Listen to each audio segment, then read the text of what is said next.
हाँ तो मेरे प्यारे बच्चों, कैसे हो आप सब। मैं मिशन टू वाले सर, आप सभी का आपके अपने इस यूट्यूब चैनल मिशन टू पे बहुत बहुत स्वागत है।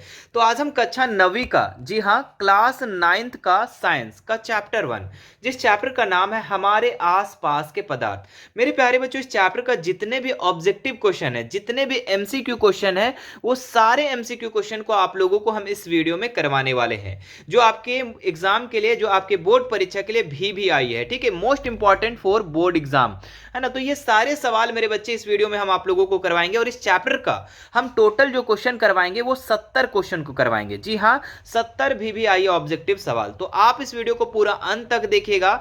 आप लोगों के जो बोर्ड एग्जाम में इस चैप्टर से सवाल बनेंगे, इन्हीं में से आप लोगों को देखने को मिलेगा। तो आइए मेरे बच्चे शुरू करते हैं और सबसे पहले सवाल को देखते हैं।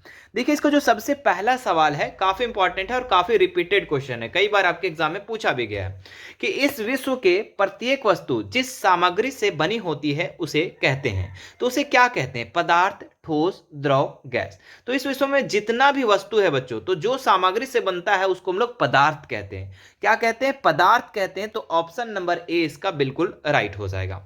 ठीक है, आगे बढ़ते हैं हम लोग। नेक्स्ट सवाल कि भारत के प्राचीन दार्शनिकों ने पदार्थ को 5 मूल तत्व में वर्गीकृत किया है। तो कौन कौन सा है? अग्नि, आकाश, वायु, या इनमें से सभी?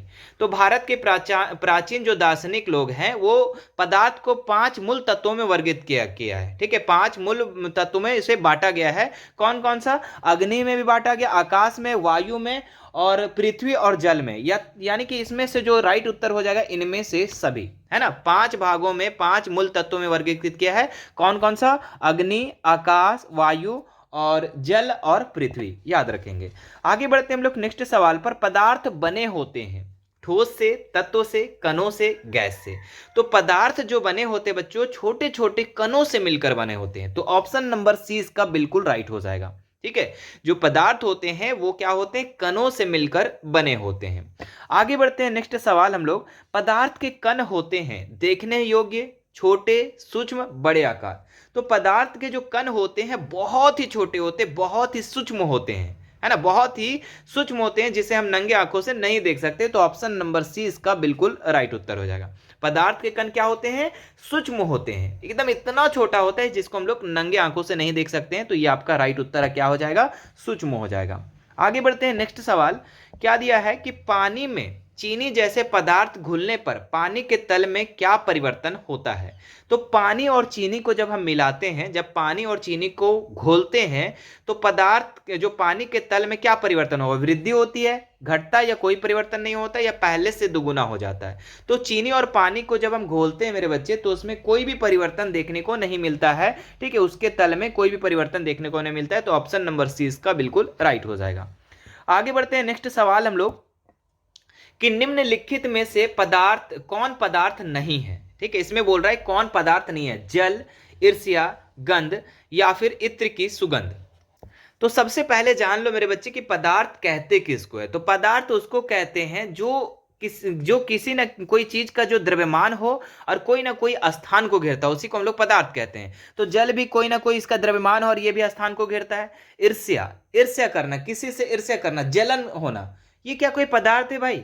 हम किसी से जल रहे हैं, किसी से ईर्ष्या कर रहे हैं, भाई वो उतना आगे क्यों बढ़ रहा है? ईर्ष्या कर रहे हैं, जलन हो रहा है मुझे, तो क्या ये कोई पदार्थ है? ये तो फीलिंग है भाई। ये क्या है? फीलिंग। तो ये इसका राइट उत्तर क्या हो जाएगा? ईर्ष्या। ईर्ष्या करना जो है ये एक पदार्थ नहीं है।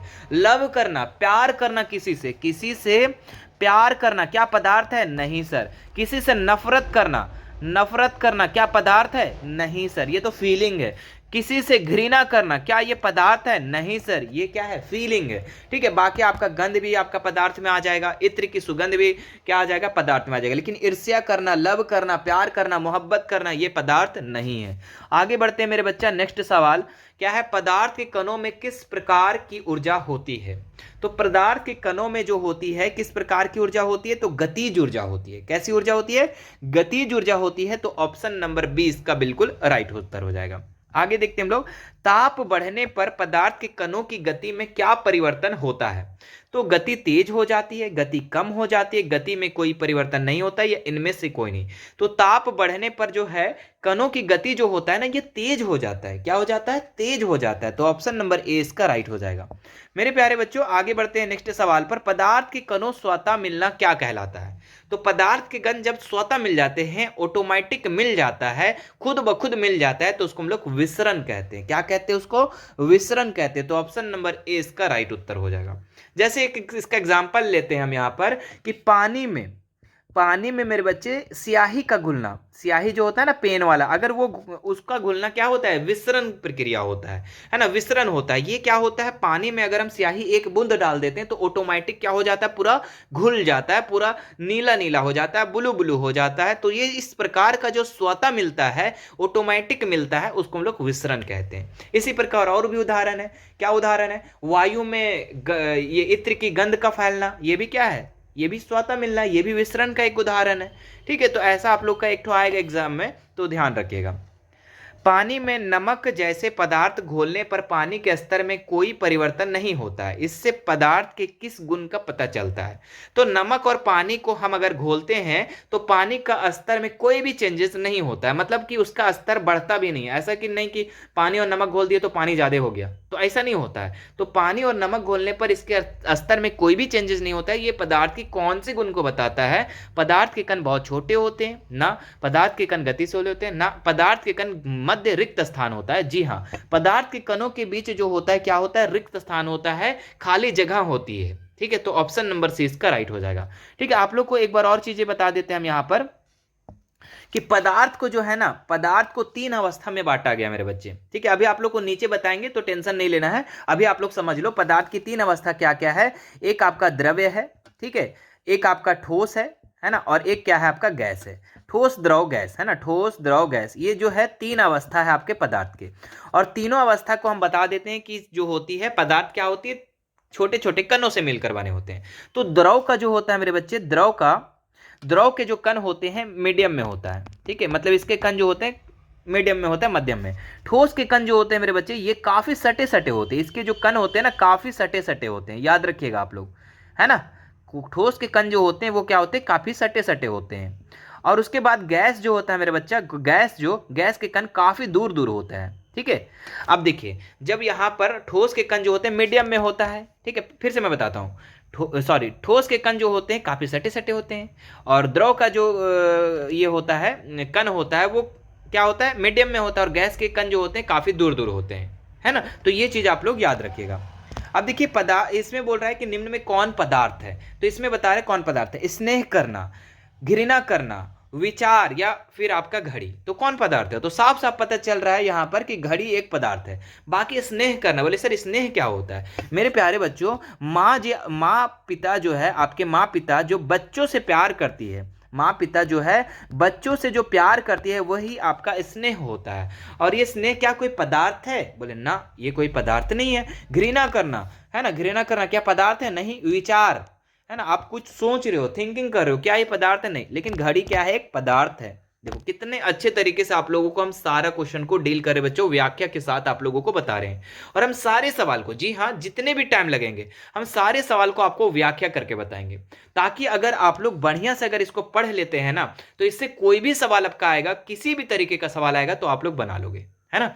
और आप लोग को ज्यादा नॉलेज भी होगा, बेनिफिट होगा, इससे बहुत ज्यादा होगा। ठीक है, तो वीडियो अच्छा लग रहा है तो वीडियो को आप लोग एक बार क्या करेंगे? लाइक कर लेंगे। ठीक है, और चैनल को अगर फर्स्ट बार आया तो चैनल को सब्सक्राइब कर लेना है। और इसी तरीके का प्रत्येक चैप्टर का मेरे बच्चे आपका इसी तरीके का एमसीक्यू जो है 70, 60, 50 इस तरीके से आपको सभी का मिल जाएगा, प्लेलिस्ट बना दिया गया है। आगे देखो क्या है, ठोस के कणों के बीच आकर्षण बल होता है। ठोस के कणों के बीच अभी हमने क्या बताया आप लोगों को कि जो एक होता है ठोस द्रव गैस, ठोस, है ना, क्या होता है? पहला मैं तीनों चीजों को एक बार लिख देता हूं, उसके बाद फिर आप लोग को इससे क्या है कि और भी क्वेश्चन सॉल्व कर लेंगे आप लोग। ठोस, द्रव और गैस, है ना। तो आप लोगों को हम क्या बताएं कि ठोस के कण जो होते हैं काफी सटे सटे होते हैं। ठोस के कण क्या होते हैं? काफी सटे सटे होते हैं। द्रव का कण जो होता है वो मीडियम में होता है, बीच इस तरीके से मीडियम में होता है। क्या होता है? मीडियम में। और गैस के कण जो होते हैं काफी दूर दूर होते हैं। है ना, याद रखिएगा। तो इस तरीके से हुआ, ठोस के कण काफी सटे सटे, द्रव का कण मीडियम में और गैस का कण काफी दूर दूर होते हैं। तो आकर्षण बल किस में ज्यादा दिख रहा है आपको? तो जो कण काफी ज्यादा सटे सटे हैं वही उसी में ज्यादा आकर्षण बल होगा। तो आकर्षण बल सबसे ज्यादा किस में होगा? तो आपका ठोस में होगा। तो ठोस के कणों के बीच आकर्षण बल क्या होगा? अधिक होगा। तो ऑप्शन नंबर 20 का राइट हो जाएगा। क्लियर है? और बोलेगा कि गैस के कणों के बीच आकर्षण बल क्या होगा? तो बहुत ही कम होगा। इसमें आकर्षण बल बहुत कम होता है। क्यों? क्योंकि इसमें कण जो होते हैं काफी दूर दूर होते हैं। अगर आकर्षण बल ज्यादा होता तो सटे सटे होता ना भाई। बोले हाँ सर, बिल्कुल। आगे बढ़ते हैं नेक्स्ट सवाल पर। बाह्य बल लगाने पर ठोस की आकृति में क्या परिवर्तन होता है? आकृति बदल जाती है, आकृति नहीं बदलती है, आकृति बढ़ जाती है, इनमें से कोई नहीं।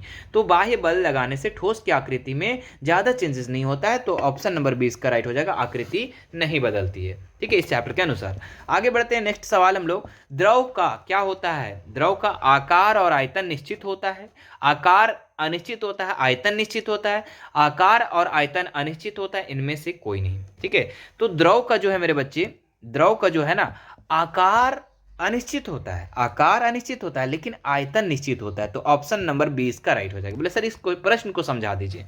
तो क्यों टेंशन लेते हो? जब आपके साथ मिशन 2 वाले सर है तो आपको डरने की बात नहीं है। समझो इस सवाल को। क्या बोला कि द्रव, इसमें आकार क्या होता है? अनिश्चित होता है। बिल्कुल हाँ, द्रव जो होता है लिक्विड होता है, पानी होता है। अगर हम इसको एक गिलास के रूप में रखें तो गिलास जैसा बन जाएगा पानी हमारा, बिल्कुल। एक अगर हम इसको टब में रखते हैं तो ये टब के जैसा बन जाएगा। अगर हम इसको ड्राम में रखते हैं इस पानी को तो ड्राम के जैसा बन जाएगा, है ना। तो मतलब इसका जो आकार होता है अनिश्चित होता है, जैसा बनाओ वैसा बन जाएगा। इसको कटोरे में रखो तो कटोरे के जैसा हो जाएगा, ये ड्राम में रखो तो ड्राम के जैसा हो जाएगा, गिलास में रखो गिलास के। लेकिन आयतन निश्चित होता है ना। अगर एक गिलास पानी तो वो टब में रख दो या ड्राम में रख दो, एक उसका जो होगा एक ही गिलास रहेगा। बात समझ में आ रहा है? आकार अनिश्चित होता है लेकिन आयतन निश्चित होता है। अगर एक गिलास पानी है तो एक ही गिलास, चाहे उसको टब में डाल दो, चाहे ड्राम में डाल दो, चाहे टंकी में डाल दो, कहीं भी डाल दो। तो बात समझ में आया कि आकार अनिश्चित होता है लेकिन आयतन निश्चित होता है। तो ऑप्शन नंबर 20 का राइट उत्तर हो जाएगा, है ना। अब आगे बढ़ते हैं नेक्स्ट सवाल पर। और आगे बढ़ने से एकदम एक बहुत ही खतरनाक वाला शायरी सुनना कि लगा के हमने जीवन में, लगा के आग हमने जीवन में कई शौक पाले हैं, लगा के आग हमने जीवन में कई शौक पाले हैं, गर्व से कहो हम मिशन 2 वाले हैं। चलो आगे बढ़ते हैं हम लोग 15 नंबर सवाल पर। क्या दिया गया मेरे बच्चा कि गैसीय अवस्था में कणों की गति कैसी होती है? तो नियमित, अनियमित, नियमित और तीव्र, अनियमित और तीव्र। तो गैसीय अवस्था में जो कणों की गति जो होती है वो क्या होती है? अनियमित होती है। क्या होती है? अनियमित होती है। तो ऑप्शन नंबर 20 का बिल्कुल राइट उत्तर हो जाएगा। क्लियर है? अच्छा, अनियमित और तीव्र दोनों होगा ना इसका। अच्छा, तीव्र तो हमने पढ़ा भी नहीं। तो तीव्र, अनियमित और तीव्र होगा। क्यों होगा? क्योंकि गैस के कण जो होते हैं इधर उधर भागते रहता है। क्यों? क्योंकि उसके कण जो होते हैं, कण जो होते हैं, गैस के जो कण होते हैं काफी दूर दूर होते हैं और इधर उधर भागते रहते हैं। जहां अगर मान लो कि यहाँ पे गैस है, ठीक है, और गैस मान लो कि फट जाता है, ठीक है, या फिर गैस थोड़ा सा निकल जाता है, आपके जो एलपीजी गैस है जिसमें खाना बनाते हैं तो निकल जाता है। देखते हैं दूसरका घरवा में किचन है और दूसरका घरवा में गैस का जो सेंट है वो चला जाता है। तो इसके जो कण है ना अनियमित होते हैं, जहां तहां फैलते रहते हैं और बहुत ही तीव्र गति से फैलता है, बहुत ही तेज गति से, है ना। देखते हैं किचन में थोड़ा सा भी गैस निकलता है, अरे कहाँ से गैस आ रहा है बाबू, गैस बंद करो, गैस का सेंट आ रहा है, होता है कि नहीं। तो तीव्र और अनियमित हो जाएगा इसका राइट उत्तर। आगे बढ़ते हैं। द्रव में किसका विसरण संभव है? आप लोग बताना कि मेरा समझाया वो आप लोग को समझ में आ रहा है या फिर ऐसे देखे जा रहे हो। समझ में आ रहा है तो एक बार नीचे प्यारा से कमेंट कर देना भाई कि सर समझ में आ रहा है, बहुत मजा आ रहा है। ठीक है, एक बार लिखना नीचे मजा आ रहा है। आगे देखो, द्रव में किसका विसरण संभव है? तो द्रव में किसका है? ठोस का, गैस का, द्रव का या तीनों का? तीनों का हो जाएगा। ठीक है, द्रव में जो किसका विसरण है संभव है तो ठोस का भी होता है और गैस का भी होता है या फिर द्रव का भी होता है। बोले सर ठोस का कैसे होगा, द्रव में कैसे मिलेगा, घुलेगा कैसे? अरे भाई चीनी क्या है, चीनी तो भी ठोस ही है ना, तो वो घुलता ही कि नहीं होता है? बोले हाँ सर होता है। तो बात समझ में आया। ठोस पदार्थों का क्या होता है? ठोस पदार्थों का आकार निश्चित होता है, आयतन निश्चित होता है, दोनों निश्चित होता है, दोनों निश्चित नहीं होता है। तो दोनों निश्चित होता है। जी हाँ, ठोस का जो होता है आकार और आयतन दोनों निश्चित ही होता है। तो ऑप्शन नंबर सी राइट उत्तर हो जाएगा। आगे देखते हैं हम लोग। निम्नलिखित पदार्थों में किसकी संपीड्यता अधिक है? किसकी संपीड्यता अधिक है? ठोस का, द्रव का, गैस या उपरोक्त सभी का? तो इसमें अगर देखें तो गैस का जो है संपीड्यता अधिक होता है ना। गैस का जो संपीड्यता अधिक होता है, ऑप्शन नंबर सी इसका राइट है। बोले सर संपीड्यता क्या होता है? संपीड्यता मतलब कि बच्चों कंप्रेस करना, यानी दबाव डाल करके उसको एक छोटा करना। जैसे कि अगर हम बात करें गैस तो बहुत जगह फैला रहता है, उसको एक जगह एक टंकी में इकट्ठा किया जाता है कि नहीं, जिसमें आप लोग खाना बनाते हो? बोले हाँ सर। जो टंकी होता है उसमें क्या होता है, संपीड़न करके गैस को डाला जाता है ना, दबाव करके एकदम गैस पे गैस डाला जाता है, तब वो, क्योंकि उसके कण दूर दूर होते हैं तो उसमें ज़्यादा संपीड़ितता होती है उसमें, है ना। तो ऑप्शन नंबर सी इसका राइट हो जाएगा। चलिए आगे देखते हैं हम लोग। निम्नलिखित में से किन पदार्थों के कणों के मध्य रिक्त स्थान अधिक होता है? तो किन कणों के बीच मध्य रिक्त स्थान होगा? तो अभी हमने आप लोगों को बताया गैस, गैस में क्या होता है, काफी दूर दूर कण होते हैं, तो इसका रिक्त स्थान ज्यादा होगा, ऑप्शन नंबर सी इसका राइट हो जाएगा। चलिए आगे देखते हैं। वाहनों में ईंधन के रूप में किस गैस का उपयोग होता है? तो वाहनों में जो है सीएनजी गैस होता है बच्चा। क्या होता है? सीएनजी, सीएनजी गैस, है ना, कंप्रेस्ड नेचुरल गैस, इसका फुल फॉर्म भी आता है, तो कंप्रेस्ड नेचुरल गैस सीएनजी का ईंधन में, जो आपकी गाड़ी वाहन वगैरह चलता है, कार वगैरह चलता है, तो ये इसमें कौन सा गैस होता है उपयोग? CNG gas. और आपके घरों में कौन सा गैस उपयोग होता है? LPG, liquid petroleum gas. आगे देखते हैं हम लोग। गैस के कणों के बीच आकर्षण बल द्रव के कणों की अपेक्षा होता है। ठीक है, तो गैस के कणों के बीच जो आकर्षण बल होता है वो द्रव की अपेक्षा क्या होता है? कम होता है ना। तो ऑप्शन नंबर 20 का राइट हो जाएगा, क्योंकि गैस के जो कण हो काफी दूर दूर होते हैं, तो उसका आकर्षण बल द्रव की अपेक्षा अगर बात करें तो कम होता है। आगे देखते हैं हम लोग। स्विमिंग पूल में गोताखोर पानी काट पाता है क्योंकि? स्विमिंग पूल में अगर देखते हैं, जो तैराकी होता है, वो जो तैरता है तो वो पानी को क्या करता है, ऐसे काट काट करके और आगे की ओर बढ़ता है। तो ये किन गुण के कारण होता है? पानी के कणों के बीच रिक्त स्थान होता है। हाँ बिल्कुल, option number A he right हो गया, कि पानी के बीच जो होते हैं क्या होते हैं? रिक्त स्थान होता है, इसी कारण क्या होता है, गोताखोर जो तैराकी होता है वो पानी को काट पाता है। आगे बढ़ते हैं हम लोग। तापमान का अंतर्राष्ट्रीय मात्रक क्या है? तो तापमान का अंतर्राष्ट्रीय मात्रक बात करें, इंटरनेशनल मात्रक, तो ये केल्विन होता है। क्या होता है? केल्विन होता है, याद रखेंगे। आगे देखते हैं नेक्स्ट सवाल। किसी तत्व के द्रव्यमान प्रति इकाई आयतन को कहते हैं? किसी तत्व के द्रव्यमान प्रति इकाई आयतन को क्या कहते हैं? घनत्व, द्रव्यमान, आयतन, क्षेत्रफल। तो इसका जो राइट उत्तर हो जाएगा आप लोग का क्या हो जाएगा? घनत्व हो जाएगा। किसी तत्व के द्रव्यमान के प्रति इकाई आयतन को घनत्व कहा जाता है। बर्तन की दीवार पर गैस के कणों द्वारा इकाई क्षेत्रफल पर पड़ने वाले बल के कारण गैस में बनता है, क्या बनता है? दबाव, गतिज ऊर्जा, स्थितिज ऊर्जा, आकर्षण बल। तो इसका जो राइट उत्तर हो जाएगा आप लोग का दबाव, है ना। बर्तन की दीवार पर क्या होता है? गैस के कणों द्वारा क्या होती है? इकाई क्षेत्रफल पर पड़ने पर बल का कारण गैस में बनता है, तो ये दबाव के कारण होता है। आगे देखते हैं। जिस तापमान पर ठोस पिघलकर द्रव बन जाता है वह ठोस उस ठोस का कहलाता है, वह उस ठोस का कहलाता है। क्या कहलाता है? जब ठोस जो है, मान लो कोई ठोस है, और ठोस क्या होता है कि पिघल करके ये द्रव बन जाता है ना। जैसे मान लो ठोस में क्या आ जाएगा? ठोस का अगर बात करें तो क्या हो जाएगा? बर्फ, है ना। पानी जो है तीनों अवस्था में पाया जाता है, ध्यान रखिएगा। पानी जो होता है तीनों अवस्था में, ठोस में, द्रव में, गैस में। अगर बर्फ रहा तो ठोस, पानी बन गया तो द्रव, और आपका भाप बन गया तो गैस। भाप बन गया तो गैस। ठीक है, तो तीनों अवस्था में आपका पाया जाता है। अरे भाप तो अच्छा से लिखा जाए भाई, भाप, अबर लिख देंगे भाप। ठीक है, भा लिख दिए ना, भाप होता है भाप। तो तीनों अवस्था में जल जो होता है तीनों अवस्था में पाया जाता है, बर्फ में भी, पानी में भी, और ये भाप में भी। बर्फ जो होता है ठोस, पानी जो होता है द्रव, और गैस जो होता है वो भाप, है ना। तो याद रखिएगा। अब यहाँ पे बात कर रहा है कि ठोस जो है द्रव में चेंज हो रहा है, माने बर्फ से पानी बन जा रहा है, तो उसको हम लोग क्या कहेंगे? तो उसको गलनांक कहेंगे। क्या हो रहा है? गल रहा है। बर्फ क्या हो रहा है? धीरे धीरे गल रहा है और पानी बन जा रहा है। तो ऑप्शन नंबर 20 का राइट उत्तर हो जाएगा। ठोस में तापमान बढ़ने पर उसकी गतिज ऊर्जा होती है, क्या हो जाती है? ठोस में तापमान अगर बढ़ता है तो उसकी जो गतिज ऊर्जा होती है वो बढ़ जाती है। तो ऑप्शन नंबर 20 का राइट हो जाएगा। किसी ठोस के गलने की प्रक्रिया में तापमान सदा रहता है, तो किसी ठोस में गलने की प्रक्रिया में तापमान जो होता है वो एकदम समान रहता है। तो ऑप्शन नंबर ए इसका राइट हो जाएगा। चलिए ठीक है, आगे बढ़ते हैं हम लोग नेक्स्ट सवाल पर, कि बर्फ का गलनांक होता है। तो बर्फ का गलनांक कब होता है? तो बर्फ का गलनांक जो होता है ये आपका 0 डिग्री सेल्सियस के बाद आपका बर्फ जो है गलना शुरू कर देता है। ठीक है, बोले सर 0 डिग्री सेल्सियस है नहीं, तो 0 डिग्री सेल्सियस के बराबर ही मेरे बच्चा 273 केल्विन होता है। ये भी याद रखेंगे, है ना। एग्जाम में आता है कि केल्विन एग्जाम में आता है कि 0 डिग्री सेल्सियस कितना के बराबर है। वहां पे 373 केल्विन, 473 केल्विन, 273 केल्विन आपका ऑप्शन रहेगा। तो जो 0 डिग्री सेल्सियस है वही आपका 273 केल्विन है। तो बर्फ का जो गलनांक होता है 0 डिग्री सेल्सियस के बाद होता है, यानी 273 केल्विन के बाद होता है। तो 273 केल्विन इसका ऑप्शन नंबर ए इसका राइट हो जाएगा। क्लियर है। चलो आगे आगे बढ़ते हैं नेक्स्ट सवाल पर। ठोस कार्बन डाइऑक्साइड कहलाता है, तो ठोस कार्बन डाइऑक्साइड जो कहलाता है शुष्क बर्फ कहलाता है। वेरी वेरी इंपॉर्टेंट क्वेश्चन है मेरे बच्चे, ठीक है। आगे बढ़ते हैं नेक्स्ट सवाल पर कि 273 केल्विन पर जल के कणों की ऊर्जा उसी तापमान पर बर्फ के कणों की ऊर्जा से होती है। तो 273 केल्विन पर जल के कणों की ऊर्जा उसी तापमान पर बर्फ के कणों की ऊर्जा होती है, तो अधिक, कम, अपवर्तित, इनमें से सभी। तो इसका जो राइट उत्तर हो जाएगा अधिक हो जाएगा, ठीक है। क्या हो जाएगा?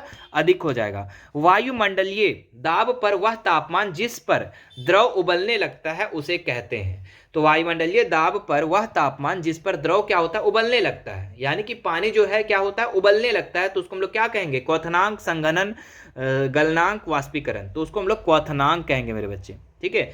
जब द्रव जो है वो उबलने लगता है, भाप बनने की उपस्थिति में आ जाता है, तो उसको हम लोग क्या कहेंगे? क्वथनांक कहेंगे। तो ऑप्शन नंबर ए इसका राइट हो जाएगा, है ना। आगे बढ़ते हम लोग। 373 केल्विन तापमान पर भाप के कणों में इसी तापमान पर पानी के कणों की अपेक्षा ऊर्जा होती है। तो 373 केल्विन तापमान पर भाप के कणों में इसी तापमान पर पानी के कणों की अपेक्षा ऊर्जा क्या होती है? तो कम, अधिक, बराबर या दोनों। तो इसका जो राइट उत्तर हो जाएगा आप लोग का अधिक हो जाएगा। नेक्स्ट सवाल बढ़ते हैं हम लोग। क्या है? किसी पदार्थ पर तापमान के परिवर्तन का क्या प्रभाव पड़ता है? तो कोई भी पदार्थ है, अगर तापमान में परिवर्तन होता है तो उस पर क्या चेंजेस होगा? अवस्था में परिवर्तन होगा। क्या होगा? अवस्था में परिवर्तन होगा। तो ऑप्शन नंबर ए इसका राइट हो जाएगा। क्लियर है, ठीक है। अगर मेरे बच्चे कोई पदार्थ है, ठीक है, जैसे मान लो ठोस अवस्था में या द्रव या गैस में, अगर मान लो ये क्या बोलते हैं, द्रव अवस्था में है, अगर उसका तापमान में क्या हो जाता है? घट जाता है, उसका तापमान घट जाता है, तो क्या हो जाएगा? वो बर्फ बन जाएगा, है ना। तो तापमान चेंजेस होने से क्या होती है? इसकी अवस्था में चेंजेस आती है। आगे देखते हैं नेक्स्ट। 300 केल्विन डिग्री सेल्सियस के बराबर है। देखो 300 डिग्री सेल्सियस कितने के बराबर है? यहाँ पे आपका 300 केल्विन डिग्री कितने डिग्री सेल्सियस के बराबर है? तो यहाँ पे आपका जो प्रश्न दिया है केल्विन में दिया है और आपको चेंज करना है सेल्सियस में। अभी जो आप लोगों को हम बताएंगे एकदम ध्यान से 2 मिनट तक सुनिएगा। अगर उसको समझ लेते हैं मेरे बच्चा, तो इससे आप लोग का 100% यहां से सवाल आएगा आप लोग का, और सवाल आएगा तो आप लोग छोड़ोगे भी नहीं, ठीक है। आपको एक नंबर याद रखना है, कितना? 273। कितना नंबर याद रखना है? बोले सर 273 याद करने बोले थे, ठीक है। अब देखो यहाँ पे मेरे बच्चा केल्विन से सेल्सियस की तरफ हमको चेंज करना है, यानी के से सी के तरफ आना है। के बड़ा है या सी बड़ा है? बोले सर के बड़ा है और सी छोटा है। तो जब मेरे बच्चे के के तरफ से, जब के के तरफ से हम सी के तरफ आते हैं, यानी बड़ा से छोटा के तरफ आते हैं, तो 273 को हम क्या कर देते हैं? घटा देते हैं। क्लियर है। उसके बाद अगर आपका सेल्सियस से केल्विन में चेंज करने बोलेगा, क्या बोले? सेल्सियस से केल्विन में चेंज करने के लिए बोलेगा, तो आप यही नंबर को याद रखना। और सी छोटा है और के बड़ा है, तो जब छोटा से हम बड़ा की तरफ जाएंगे तो हम क्या करते हैं? प्लस करते हैं, ठीक है। तो ये चीज को याद रखिएगा, स्क्रीनशॉट ले लो, ठीक है। के से सी की तरफ आएंगे 273 को माइनस कर देंगे, और सी से के की तरफ जाएंगे तो 273 प्लस कर देंगे। अब यहाँ पे आपका क्या बोल रहा है? केल्विन से सेल्सियस की तरफ आना है, तो 273 को हम क्या करेंगे? घटा देंगे। तो 300 में से हम क्या करेंगे? 273 को अगर हम लेस करते हैं तो कितना हो जाता है? 10 में 3 गया तो 7, और यहाँ पे 9 में से 7 गया तो 2, तो 27 डिग्री सेल्सियस इसका उत्तर हो जाएगा। क्या हो जाएगा? 27 डिग्री सेल्सियस। चलिए कहां पर है? हाँ, ऑप्शन नंबर ए में है ना, ऑप्शन नंबर ए इसका राइट हो जाएगा। चलिए आगे बढ़ते हैं नेक्स्ट सवाल पर। क्वथनांक से कम तापमान पर द्रव के वाष्प में परिवर्तन होने की क्रिया क्या कहलाती है ना। यानी क्वथनांक से कम तापमान पर द्रव के वाष्प में परिवर्तन होने की जो क्रिया है उसको हम लोग क्या कहते हैं? तो उसको हम लोग वाष्पीकरण कहते हैं। क्या कहते हैं? जब द्रव जो है वाष्प में चेंज हो जाता है तो उसको हम लोग वाष्पीकरण कहते हैं। वाष्पीकरण में कौन सा कारक प्रभावित होता है? तापमान, आर्द्रता, वायु की गति, इनमें से सभी। तो सभी होगा, है ना। अगर वाष्पीकरण में कौन से कारक प्रभावित होता है? तापमान भी प्रभावित होता है, आर्द्रता भी होता है, और आपका वायु की गति भी होता है। तो इनमें से सभी इसका राइट उत्तर हो जाएगा। आर्द्रता बढ़ने पर वाष्पीकरण की दर में क्या परिवर्तन होगा? तो आर्द्रता बढ़ने पर वाष्पीकरण की दर में क्या परिवर्तन? तो वाष्पीकरण अगर हो रहा है, अगर आर्द्रता बढ़ जाता है तो उसमें क्या हो जाएगा? तो उसका क्या परिवर्तन होगा? तो इसमें जो हो जाएगा घट जाएगा। क्या होगा? जो देखो क्या बोला क्वेश्चन कि आर्द्रता बढ़ने पर वाष्पीकरण की दर क्या होगा? अगर आर्द्रता बढ़ जाता है तो वाष्पीकरण क्या हो जाएगा? घट जाएगा। देखो आर्द्रता मतलब क्या कि जब ठंडा हो जाएगा, देखो अभी मान लो कि पानी गर्म है, अब देखो जब ठंडा हो जाएगा तो वाष्पीकरण कम हो जाएगा ना। अगर तापमान बढ़ेगा, मान लो आप गर्म कर रहे हो पानी को, तो वाष्पीकरण बढ़ेगा। तो यहाँ पे अगर आर्द्रता बढ़ेगा तो घटेगा, सिंपल सा। आगे देखते हैं, सतही क्षेत्रफल बढ़ने पर वाष्पीकरण की दर में क्या प्रभाव पड़ता है। कितना लॉलीपॉप सवाल पूछ दिया, मतलब कि अगर सतह को बढ़ा देते तो वाष्पीकरण की जो दर होती है वो क्या होता है, तो वो बढ़ जाता है। बोले सर कैसे, इसके लिए आप लोग का एक एग्जाम, ये चैप्टर में आपका एक क्वेश्चन भी था कि कप की अपेक्षा प्लेट में चाय जो है वो जल्दी ठंडा क्यों हो जाता है। कप की अपेक्षा जो है, अगर हम उसको चाय को अगर हम उसको डाल देते हैं प्लेट में तो जल्दी ठंडा हो जाता है। तो देखो कप में जो है वाष्पीकरण क्या होता है, उसका क्षेत्र कम होता है, इतने में वाष्पीकरण होता है, ठीक है। और अगर हम इसको प्लेट में रख देते हैं, अगर हम इसको प्लेट में रख देते हैं यही चाय को, तो इसका वाष्पीकरण इधर भी होगा, इधर भी होगा, इधर भी होगा, इधर भी होगा, मतलब इसका क्षेत्रफल बढ़ जाएगा। तो जब अगर हम सतही क्षेत्रफल को अगर हम बढ़ा देते हैं तो वाष्पीकरण की दर क्या हो जाती है, बढ़ जाती है। तो ऑप्शन नंबर ए इसका राइट हो जाएगा। बात समझ में आया। हर प्रश्न को आपको हम समझाने का प्रयास करें मेरे बच्चे, और प्रत्येक चैप्टर का आप लोग को इस तरीके से समझा देंगे तो आपका कई क्वेश्चन जो है ना ऑब्जेक्टिव के साथ साथ सब्जेक्टिव भी क्लियर हो जाएगा, है ना। बिल्कुल है कि नहीं होगा। चलो आगे बढ़ते हैं, नेक्स्ट सवाल। दाब के बढ़ने और तापमान के घटने पर पदार्थ की अवस्था में क्या परिवर्तन होता है। तो दाब अगर बढ़ता है और तापमान घटता है तो पदार्थ की अवस्था में क्या चेंजेस देखने को मिलता है। तो ठोस द्रव में बदल जाता है, नहीं। द्रव गैस में बदल जाता है, नहीं। ठोस गैस में बदल जाता है, नहीं। गैस द्रव में बदल जाता है, जी हाँ। गैस जो होता है वो क्या होता है, द्रव में बदल जाता है ना। अगर दाब बढ़ता है और तापमान घटता है तो जो गैस होता है वो द्रव में चेंज हो जाता है। 250 डिग्री सेंटीग्रेड तापमान पर जल की भौतिक अवस्था क्या होगी। देखो आप लोग को हम बताते हैं 0 डिग्री सेल्सियस पे आपका बर्फ होता है, ठीक है। उसके बाद फिर बढ़ते जाएगा जैसे 0 डिग्री सेल्सियस से तो पानी बन जाएगा, और उसके बाद फिर जो है 100 डिग्री सेल्सियस पे वो भाप बनना स्टार्ट हो जाता है, ठीक है। उसके बाद फिर आप लोग का भाप हो जाएगा।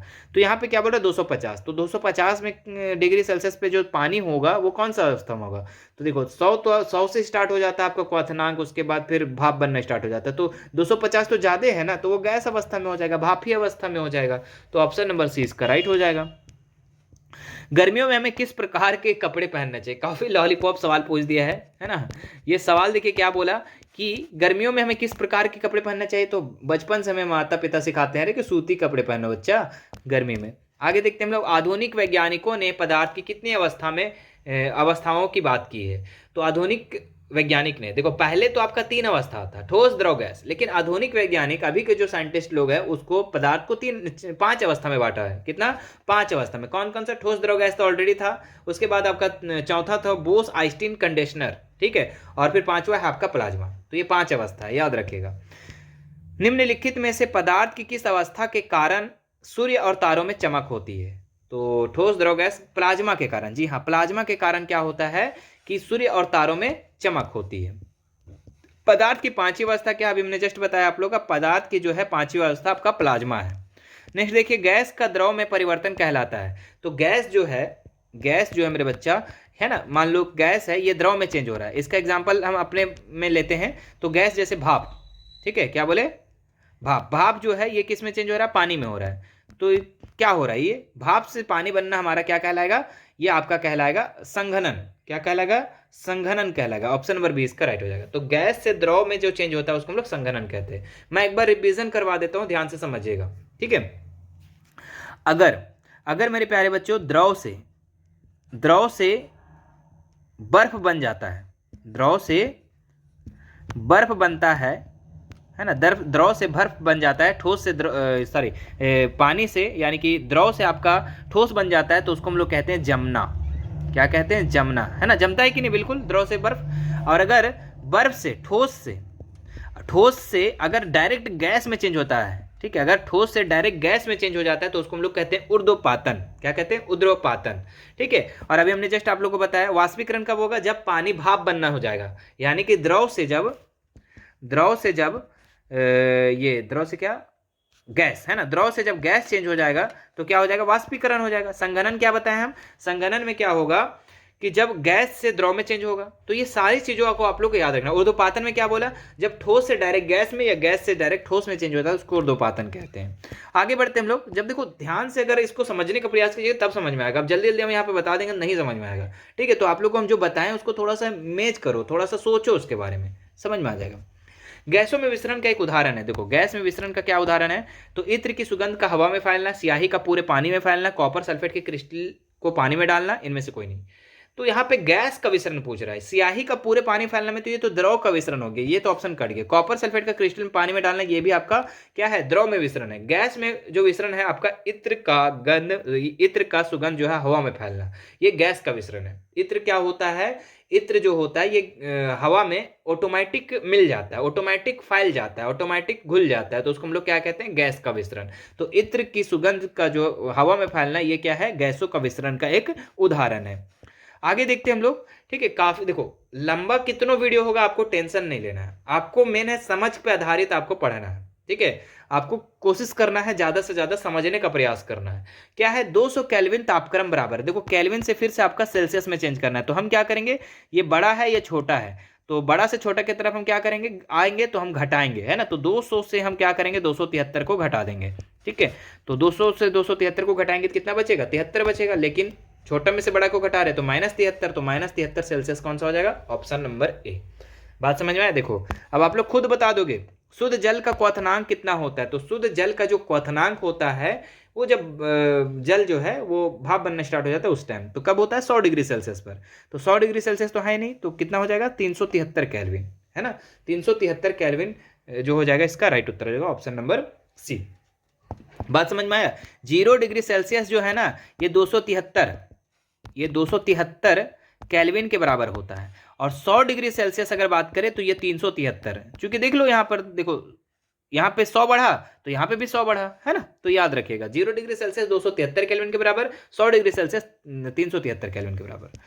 0 डिग्री सेल्सियस बराबर होता है, तो अभी हमने आपको बताया 273 केल्विन, है ना। चलो इस तरीके का डायरेक्ट सवाल आता है, इसलिए हम बता देते हैं एक बार।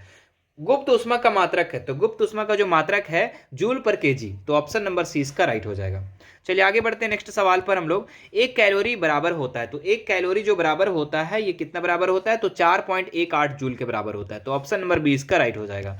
पदार्थ के विभिन्न अवस्थाओं में अंतरानुक बल का बढ़ता क्रम है, तो देखो अंतरानुक बल का बढ़ता का मतलब क्या हुआ कि आकर्षण बल धीरे धीरे बढ़ेगा, तो किस में बढ़ेगा, इसको एक क्रम में सजाना है। तो देखो गैस में तो सबसे कम होता है भाई, उसके बाद आपका द्रव, उसके बाद ठोस।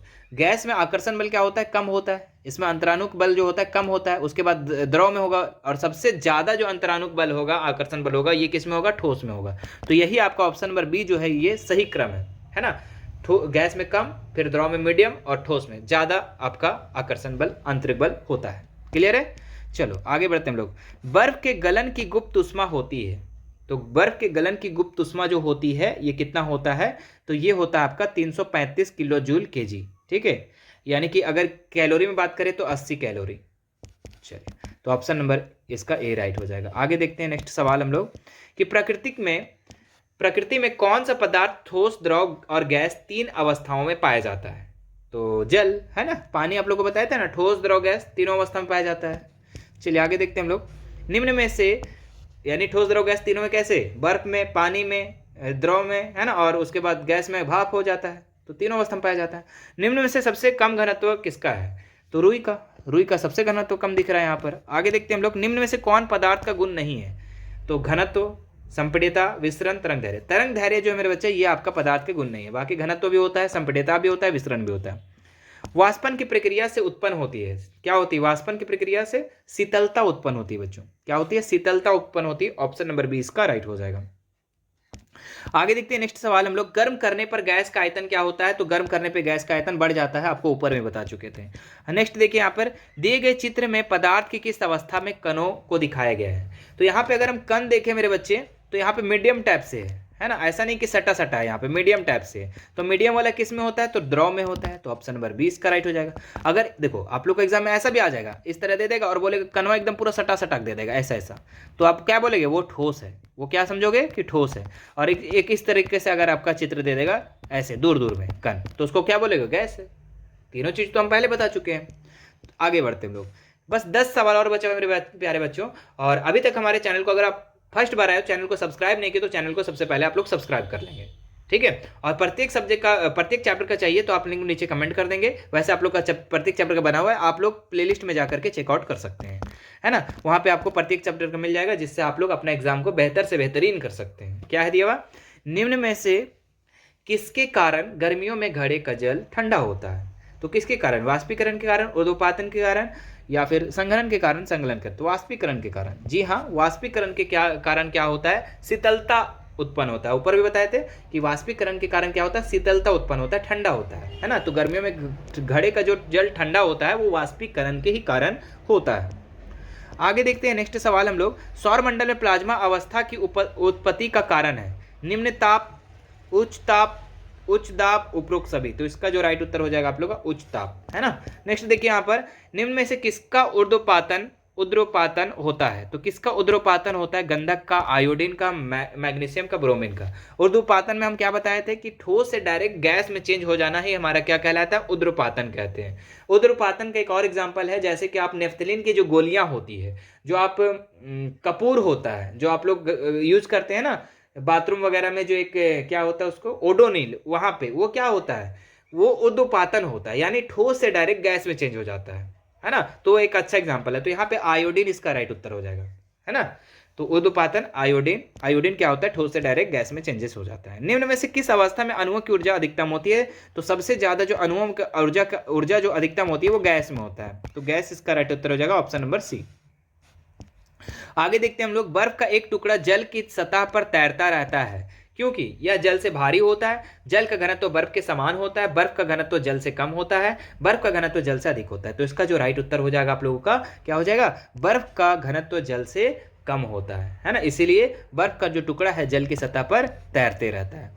जब वाष्प संघनित होती है तो क्या होती है? या ऊष्मा अवशोषित करती है या ऊष्मा उत्सर्जित करती है। उसका ताप बढ़ जाता है, उसका ताप घट जाता है। तो इसका जो राइट उत्तर हो जाएगा आप लोग का क्या हो जाएगा? उसका ताप घट जाता है। ठीक है, आगे देखते हैं हम लोग। नेक्स्ट क्या दिया हुआ है? जल के वाष्पन की गुप्त ऊष्मा होती है। तो जल के वाष्पन की गुप्त ऊष्मा जो होती है वो 2260 किलो जूल पर केजी होता है। तो ऑप्शन नंबर 20 का राइट हो जाएगा। कैलोरी में बात करें तो 540 कैलोरी, है ना, कैलोरी में बात करें तो। आगे देखते हैं हम लोग। अगरबत्ती की सुगंध आपको दूर से ही मिलती है, इससे पदार्थ के किस गुण को पता चलता है? तो अगरबत्ती की सुगंध जो हमें दूर से ही पता चल जाता है, तो ये किस कारण से हमें पता चलता है? तो पदार्थ के कण बहुत छोटे होते हैं, पदार्थ के कण के बीच रिक्त स्थान होता है, पदार्थ के कणों के बीच एक दूसरे को आकर्षित करते हैं, पदार्थ के कण निरंतर गति करते हैं। जी हाँ, पदार्थ के कण जो होते हैं हमेशा क्या करते हैं? निरंतर गति करते रहते हैं। तो ऑप्शन नंबर डी इसका बिल्कुल राइट उत्तर हो जाएगा। इसीलिए अगरबत्ती की जो सुगंध है वो दूर से हमें पता चल जाती है। चलिए, अब आप लोग को थोड़ा सा बोर लग रहा होगा तो एक हम शायरी सुना देते हैं मेरे बच्चे, ठीक है, क्योंकि आप लोग बहुत ही लंबा क्लास कर लिए हैं आज, है ना। क्या बोलते हैं? कौन सा शायरी सुना है बताइए, बताइए कौन सा शायरी सुना है आप लोग? जीतूंगा मैं ये खुद से वादा करूं, जीतूंगा मैं ये खुद से वादा करो, जितना सोचते हो कोशिश उससे ज्यादा करो, तकदीर भी रूठे पर हिम्मत ना टूटे, मजबूत अपना इतना इरादा करो। जी हाँ मेरे प्यारे बच्चों, अपने इरादा को इतना मजबूत रखना है कि आपको कोई हरा नहीं सकता है। जी हाँ, चलिए आगे बढ़ते हैं हम लोग। 2 सवाल बचे हुए, फटाफट कर लेते हैं और इस वीडियो को यहीं पे हम समाप्त करेंगे। क्या दिया हुआ है? गर्म करने पर गैस का आयतन क्या होता है? तो गर्म करने पर गैस का आयतन एकदम बढ़ जाता है। तो ऑप्शन नंबर ए इसका बिल्कुल राइट उत्तर हो जाएगा। अब लास्ट सवाल देखते हैं, और लास्ट सवाल से पहले आप हमारे चैनल को सब्सक्राइब नहीं तो सब्सक्राइब कर लेंगे, बेल आइकन बटन को दबा लेंगे और वीडियो को लाइक कर देंगे, ठीक है, और ज्यादा से ज्यादा इस वीडियो को शेयर कर देंगे। शेयर करने में आप लोगों को कंजूसी नहीं करना है, ठीक है, ताकि आप सभी लोग तक ये वीडियो पहुंच सके। दिए गए चित्र द्वारा किस प्रक्रिया को दर्शाया गया है? तो किस प्रक्रिया को दर्शाया गया है? तो यहाँ पे अगर हम देखें ध्यान से, अमोनियम क्लोराइड का वाष्पीकरण हो रहा है, अमोनियम क्लोराइड का संघनन हो रहा है, अमोनियम क्लोराइड का ऊर्ध्वपातन होता है। तो यहाँ पे अगर देखें ना तो अमोनियम क्लोराइड ही है यहाँ पर ना। रुकिए मैं थोड़ा सा देख के बताता हूँ। जी हाँ, देखिए यहाँ पे अमोनियम क्लोराइड है और इसे गर्म कर दिया जा रहा है। तो ये क्या हो रहा है? और रुई का टुकड़ा रखा हुआ है, ऊर्ध्वपातन हो रहा है मेरे बच्चे। यहाँ पर क्या हो रहा है? ऊर्ध्वपातन हो रहा है। तो ऑप्शन नंबर सी इसका बिल्कुल राइट उत्तर हो जाएगा। अमोनियम क्लोराइड का क्या हो रहा है यहाँ पे? ऊर्ध्वपातन, यानी कि ठोस से डायरेक्ट गैस में चेंजेस किया जा रहा है। ऑप्शन नंबर सी इसका बिल्कुल राइट उत्तर जाएगा। तो ये था आप लोगों का ये पहला चैप्टर का, साइंस का पहला चैप्टर, हमारे आसपास के पदार्थ। और ये जो चैप्टर है इसके 70 आपके सवाल को हमने करवा दिया। और मुझे आशा है कि आपको वीडियो पसंद आएगा और बहुत सारी चीजें आपको सीखने को मिला होगा, ठीक है। और भी इसी तरीके का चैप्टर पाने के लिए आप हमारे प्लेलिस्ट में जाकर चेकआउट कर सकते हैं और वहां से आप सभी चैप्टर को बारी बारी से पढ़ सकते हैं, जिससे आप लोग को बहुत ज्यादा बेनिफिट होगा। और यहाँ से आप लोग का सवाल जो बोर्ड एग्जाम में पूछा जाता है, इन्हीं में से आपको देखने को मिलेगा और आप लोग को बहुत ही ज्यादा हेल्प होगा, ठीक है। चलिए फिर मिलते हैं आप मेरे बच्चे नेक्स्ट वीडियो में। Thank you so much.